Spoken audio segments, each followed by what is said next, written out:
Beaucoup de confusion hier en début d'après-midi. Que s'est-il passé et que reproche-t-on au juste à Karim Tabou?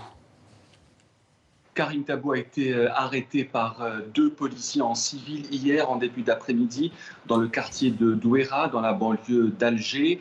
Ils ont dit à sa femme qu'il allait revenir à la maison dans 2 heures. Donc ça a commencé déjà par un grand mensonge.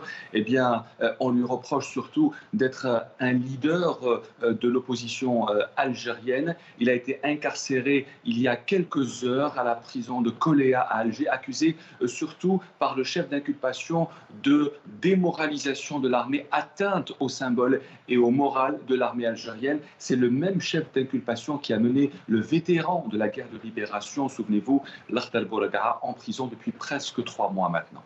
Khaled, on est à la veille d'un nouveau vendredi de manifestation pacifique. Est-ce un avertissement envoyé par l'armée algérienne au mouvement de contestation?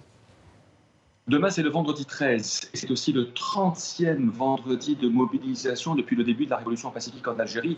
On lisait les réseaux sociaux depuis plusieurs heures. Le général Gaïd Salah est celui qui donne le plus d'écho, le plus d'encouragement aux manifestants 2 ou 3 jours avant. Il leur donne toujours des prétextes de sortir encore plus nombreux. Demain, ce sera le 30e vendredi sans Karim Tabou. Les Algériens sont déterminés aujourd'hui. Ils n'ont pas peur de toutes ces décisions prises par le chef de l'armée et par le gouvernement. Bien au contraire, ça les revigore et ça leur donne plus de volonté pour sortir et manifester.